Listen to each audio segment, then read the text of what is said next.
Another week, another set of games that haven't even come close to the quality we expected from the Americas League. Because this week is so long, I've enlisted the help of JCon and Chill Out Esports to help me recap some of the games. Let's recap everything that happened in Week 3 of VCT Americas Super Week Edition.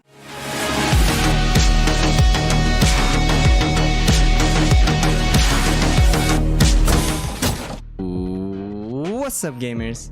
It's your boy, JCon, out here doing a collab with Zeph, covering the Super Week that just happened in the VCT Americas. I'll be kicking us off covering Saturday's games, where we had two matchups between North America versus Brazil.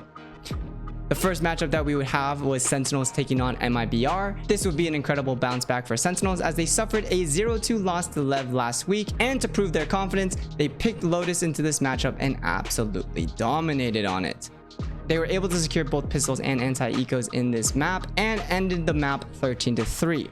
MIBR were able to get a few rounds off of some pretty unique ideas, but the firepower difference was quite apparent as TenZ and Zekken absolutely popped off. Speaking of the superstar tandem, they were able to keep that momentum heading over to Bind, where they would once again lead their team across the line, taking the map 13-7.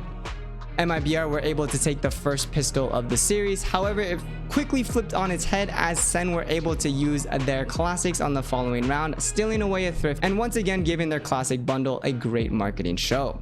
Sen would take that momentum and run with it, closing out the half 9-3 and eventually the map 13-7. The score is a little bit deceptive as the MIBR were able to secure the first two rounds of the second half, but once again Sen's firepower really proved too much. If I were to sum up this matchup in a couple of words, I would say this really felt like a championship roster taking on a development roster. To give it an NBA comparison, this felt like the Denver Nuggets taking on the Utah Jazz. The Denver Nuggets are a championship winning team, they have great chemistry, great role players, and they are built to win. Comparatively to the Utah Jazz and MIBR, they have a few younger players, they have a couple veterans, and they're really looking to develop their talent and see where they go from there. Honestly though, it was a great bounce back from Sentinels, especially the duo that did not show up against Lev last week, so great showing for them. Heading over to the next matchup that we had this week, we had Cloud9 taking on Loud, and this would be a giga banger in my opinion. One of the things I really want to highlight is that Vanity outcalled Saadhak throughout this entire series, and although the series went to 3 maps, it was really in control of Cloud9 for the most part. Bind would be the closest affair as it would open up with a 6-6 half, eventually leading us to an 11-11 situation. However, Saadhak and crew were able to get it over the line in the final 2 rounds, one off of his ult, setting up Les to get a multi-kill on B long, and the final round where Les was able to clutch out a 1v3 situation. Heading over to Icebox, this was just pure domination, and we really have to highlight Oxy here as he completely cracked open the sights on their offensive half, ending the map with 7 first bloods to 2 deaths and an incredible ace. And I have to say that his pop-off has to be turned into a GIF and memorialized forever.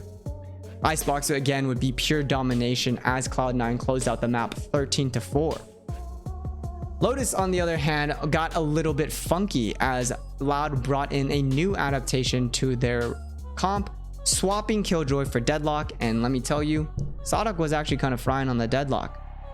However, the Deadlock pick was not enough to carry Loud over the line. They were quite competitive in the first half, splitting it once again 6-6. And after Loud were able to secure the pistol and anti-eco, the defensive half was all Cloud9, as once they got rifles, they just absolutely dominated. I really want to shout out Rooney, especially for the series, as I thought that he played incredibly well. His utility was really useful, and his addition may be questionable at first, but he has truly leveled up from last year, and this Cloud9 is truly rolling at this point. Anyways, this was an incredible series and a really big win for Cloud9, and Omega Group is looking quite interesting. That will be it for me. I'll be handing it back over to Zeph. Thanks for tuning in, and I hope you all enjoyed. Stay hydrated.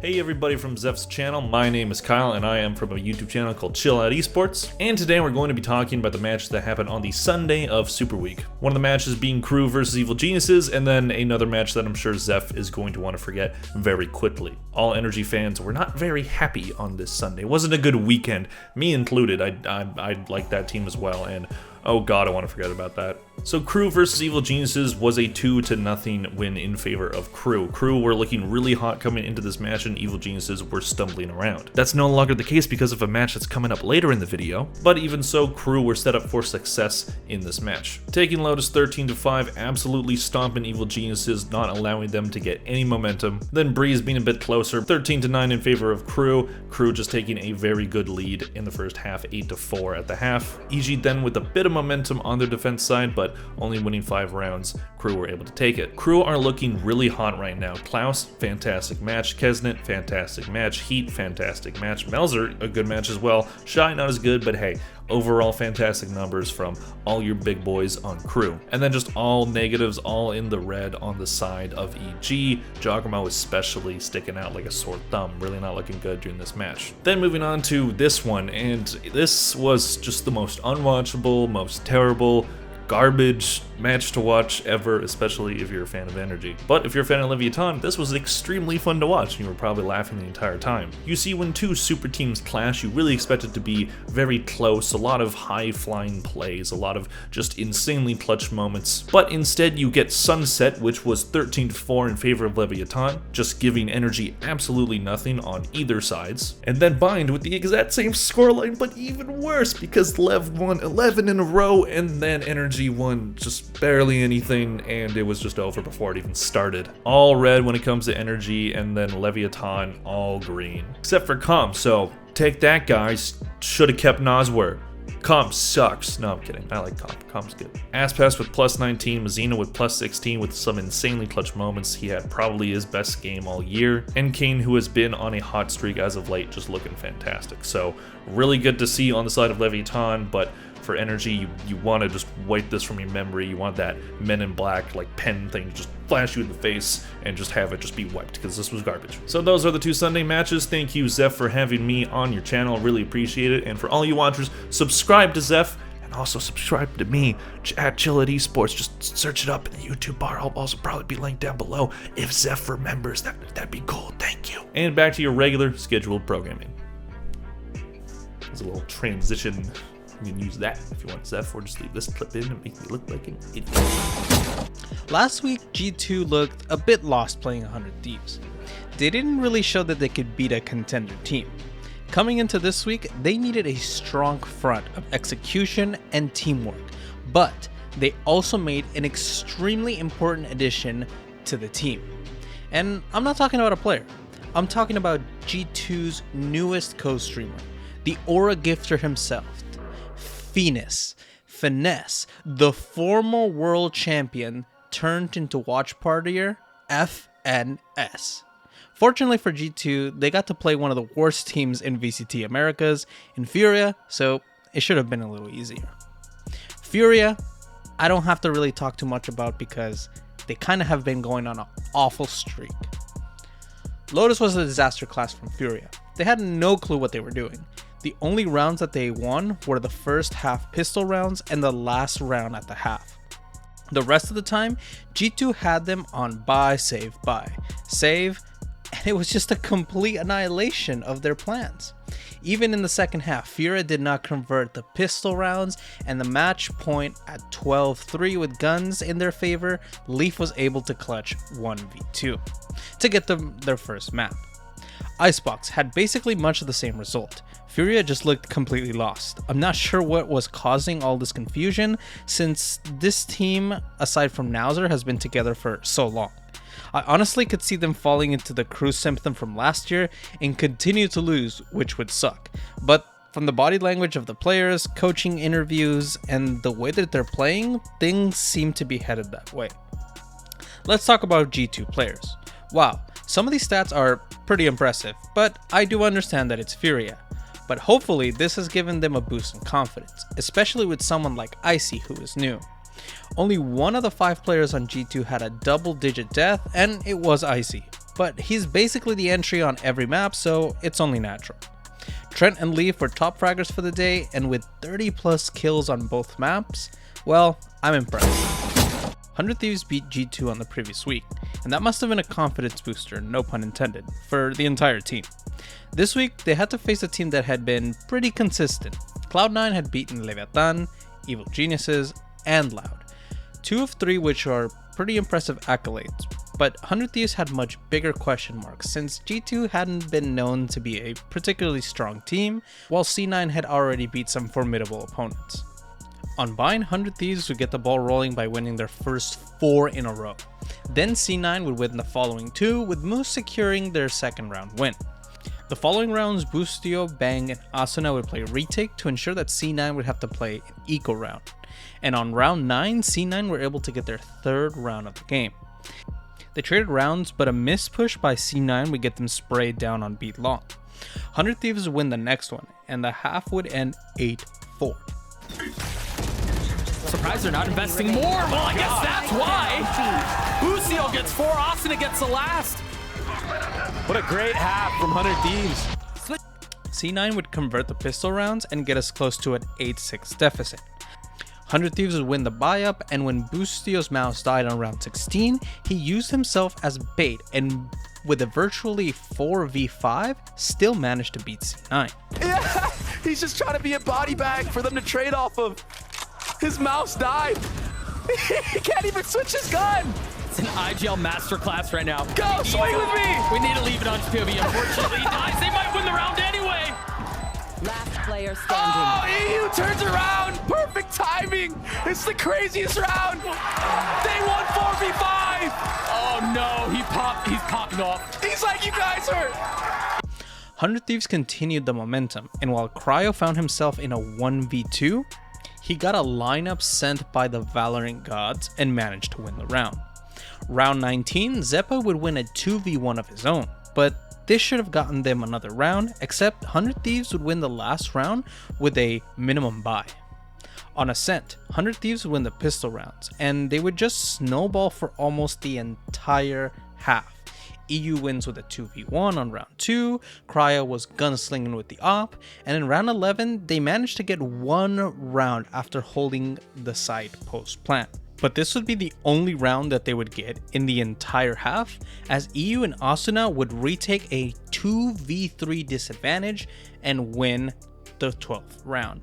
The 11-1 half would seem grim, but C9 would win the pistol with a stick on the spike, win the bonus and the next 2 after. But after a win in round 18 where C9 couldn't retake, Asuna would get 2 to set up a win for 100 Thieves. C9 looked almost lost out there. Oxy really was the only one that showed up for this match. He went basically neutral in both matches, having the 3rd highest ACS of the match, but everyone else just really underperformed. C9 need to take this as a learning experience, because if they do make playoffs, the rest of the group needs to be able to step it up, because when these lopsided groups are gone, it's going to be the best 6 teams in Americas. 100 Thieves are continuing to show up in big ways. Asuna showed that his impact from last week was not a fluke, the 2nd highest ACS, with 36 kills, 21 deaths, and 27 assists for an incredible performance. Cryo is also doing a fantastic job as the opper on Ascent and had me impressed as hell. I like the trend this team is going towards, and things are going to continue to ramp up as Crew are their next opponents, and then NRG. Good luck, boys. Evil Geniuses are coming from some of the worst defeats in Potter and Jawgemo's careers. And to give Jaw some credit, he really has been missing Demon1, as both have been underperforming without each other. On Potter's side, she seemingly started some Twitter beef with Kaplan and JohnQT by saying she never lost to them. Kaplan's response? Nervous dog always barks first. Woof. I'm sure this won't come to bite them in the ass, right? On Lotus, EG started off the map in dominant fashion, a 9-3 finish, and Jawgemo had a 29-7 KD. But this is watching EG, and unlike G2 with the Aura Master FNS, we had Shanks and his Auraless stream. Check it out. Start living evil here. Let's show some resistance. Come on, pull a thrifty out of my ass. Let's please. show some resistance. A thrifty, Dude, what? Anything. A thrifty, You lost. anything would be good here. I really thought today would be different. We had a good start, then I remembered they signed you. Why can't you do what FNS does? Why can't you give us wins? Why are you oralless? I would ask why you're retired, but that answer is obvious. You have ruined EG. Use that gun advantage to build up to And unfortunately, after an amazing 9-3 start, Sentinels would make an incredible comeback where EG would only win one round and the map would end 13-10. On Bind, it would basically be the same match where Sentinels would start amazing with a 10-2 lead and everyone thought it was over. But there was one man who believed more than anyone, and that man's name was Shanks. And although he is a paid shill for EG, he was the only man who actually believed in the reverse sweep by Evil Geniuses. And sure enough, EG would make an incredible comeback on Bind that would surprise everybody and their mothers. Oh! EG win! EG win! EG win! EG win! EG win! EG win! EG win! EG win! Live fucking evil, baby! I'm feeling evil today, brother!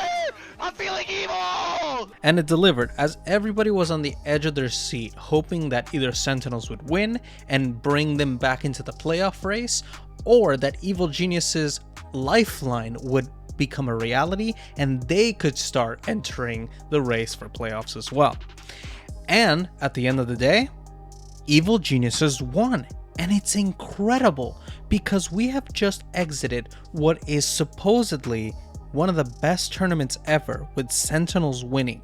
And yet EG, who have looked awful since the beginning of the season, have managed to win a map against the world champions. I even made a video about this, you can watch it right here.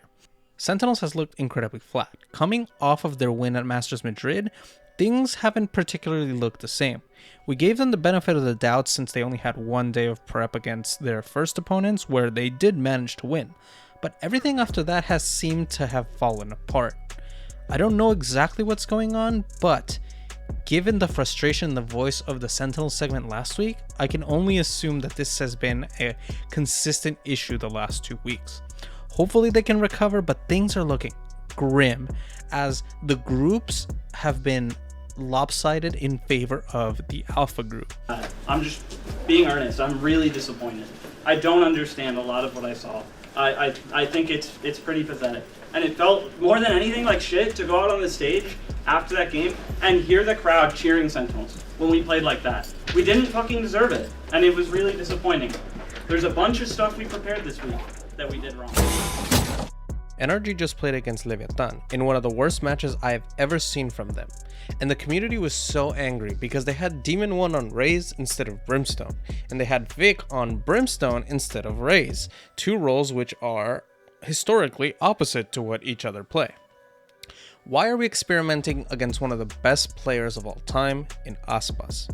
Regardless, this is an opportunity for NRG to gain some momentum back by simply destroying MIBR, who have had a plethora of issues, probably too many to recap in this recap video. On Split, things got off on the wrong foot for NRG, losing the pistol to MIBR in a 4v5 when RGL Meister had DC from the server, and then lost to a 2v4. NRG would lose all the guns on the buy-up, and MIBR would win the third round. Round 5, and NRG had an eco buy, which they would turn into a thrifty. The score is tied, and Marved would get the subsequent round for NRG, and the next one after that. Round 8, Artzin and Mazino take down the majority of NRG and get the plant down. Victor on the following round removes the op with a showstopper and converts it. Round 11, Crashies gets a demonic 4K, and in the last round of the half, they would lose because of a judge. Second half, NRG would win the pistol rounds, and despite a 3K by Demon1, RGL Meister manifested a bonus round that would lead them to their next 2 wins. Round 18, Demon1 finds himself in a 2v1 situation and gets FRZ and Artzin to push him and die. NRG finds some momentum with the following 2 rounds. Match point, and Artzin saved them, but it's only temporary. But in the end, Demon1 and Marved would retake A site and get the map for NRG. Breeze would be a completely different story for both of these teams, as NRG were just brutal round after round. The first 3 rounds went exactly how you expected. NRG win the pistol rounds and MIBR get the bonus. But NRG were not messing around, and for the majority of the map, they just bullied MIBR on every round.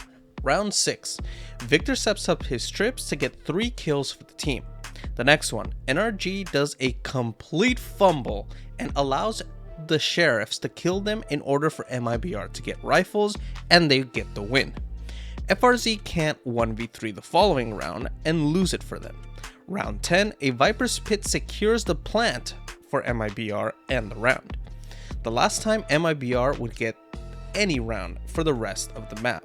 9-3 half, and NRG closed it out by winning 4 back-to-back on attack, and they did look kind of unstoppable. MIBR has been awful. What else do you want me to say? As for the NRG, victories have been against some struggling teams. Loud when they were jet lagged, Furia a bad team, and MIBR another bad team. I'm concerned about where this team will place in the playoffs, because things look a little messy right now with how the team is playing. Leviatan match has me pretty haunted, to be fair. The only thing that will remove these worries is a swift victory against 100 Thieves in week 5. They're looking pretty solid. But good lord, if you lose to Evil Geniuses in week 4, I will personally make a TMV style video with every mistake from that match. You think Shanks screamed a lot. Just wait till you hear me.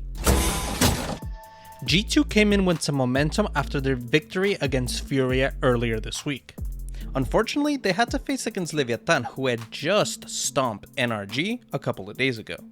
While people were hopeful, I think majority knew what was going to happen.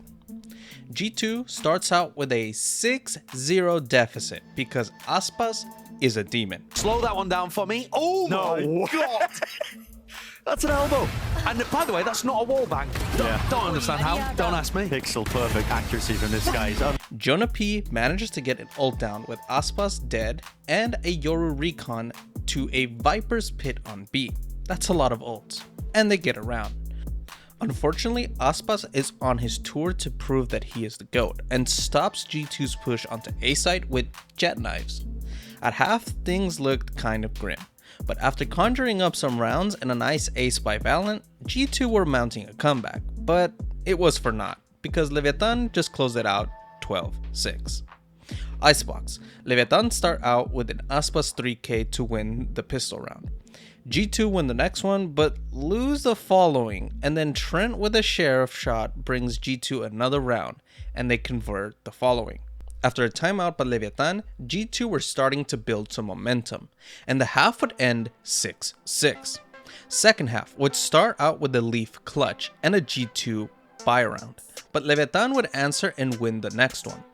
G2 invest the lockdown to win the following round, and after round 16, G2 would run away with a win which would send us to map 3. Lotus, Leaf continues to show his prowess by almost getting a clutch, but it didn't work out and G2 even lost the bonus round. Leaf then, like the demon he is, turns an eco into a thrifty. After winning the following, Icy gets a nasty 4k.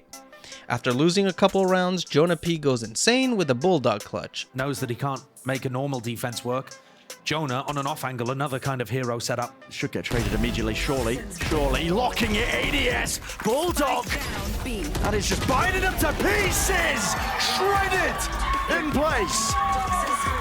Decay, the vulnerability, all applying at the end there. But he should have been traded up. After trading the round, halftime score would be 7-5 in favor of Leviatan. G2 looked like they were going to be able to turn things around by winning the pistol round. The score would be 7-7 and things were looking up, but Leviatan seemingly woke up and were able to win the next 6 of 8 rounds to secure the victory. Man, I was really excited for G2. It seems like things were at a turning point for them. Icy looked good, Valyn was fragging, Jonah P had some great moments, and yeah, Breeze was awful, but Lotus really got my hopes up. Shame that this team still needs some time. Hopefully G2 will give us that instead of making drastic changes like they did last split. As for Leviatan, we finally got what we were promised, the actual super team, and the pieces are falling into place, with now Leviatan making playoffs.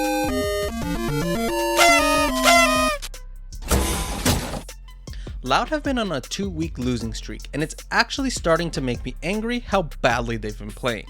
I'll talk a bit more about it towards the end, but let's focus on KRU for now.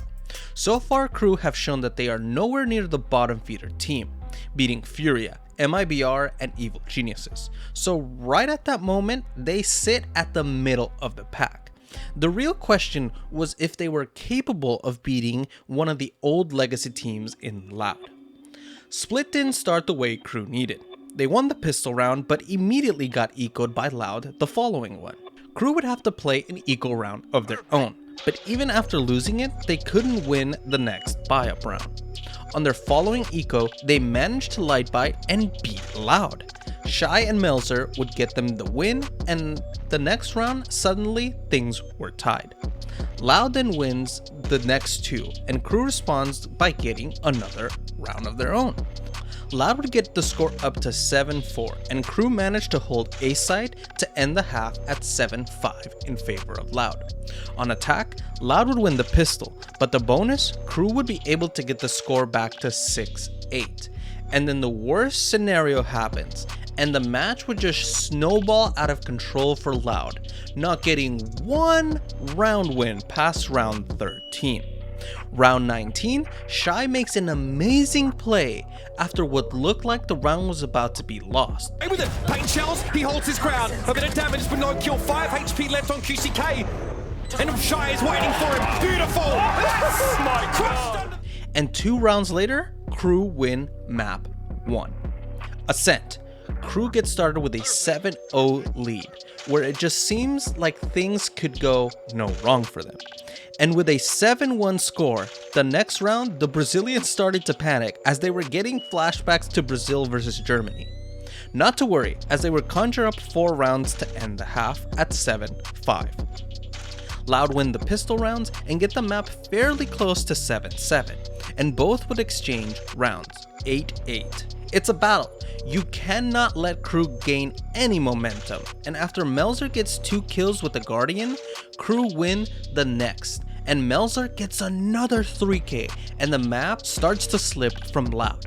And after 21 rounds, QCK could not get the ace, and KRU would win the match.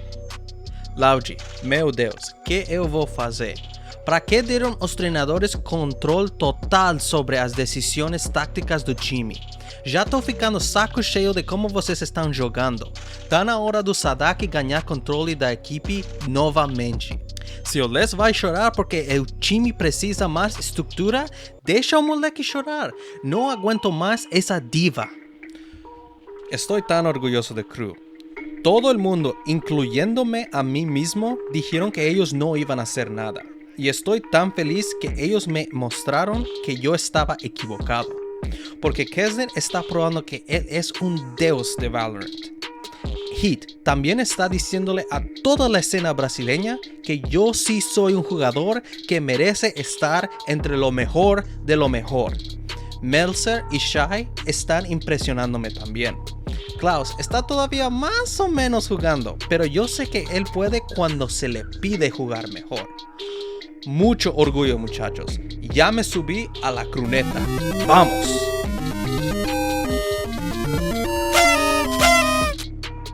This week has come to a conclusion with some very lopsided matches and some pretty exciting ones like Leviatan versus G2 and Evil Geniuses versus Sentinels. Going into next week, there are only 4 spots remaining for playoffs, as KRU and Leviatan have officially qualified for playoffs. That doesn't mean that they're guaranteed to be the 1 seed right now, but they do have to win out in order to clinch those. And for everybody else, remember, don't get eliminated! Thank you so much to Chill Out Esports and JohnQT for helping me out this week. I don't think I could have gotten this video out somewhat on time if it weren't for those guys. Check out their channels in the link in the description below. They make fantastic content. Huge shout out to all the channel members. In the gold tier we have Ankles, No Man Wolf, Amob23, Wear Aware Vintage, Juicy J, Juan David Vergara, Here is John, SatXN. And in the silver tier, we have Hal Hades, and in the bronze tier, we have AGNT Paradox. If you're interested in the shout out at the end, make sure to become a channel member for $1 a month in the link in the description below. Thank you for watching, and have a nice day.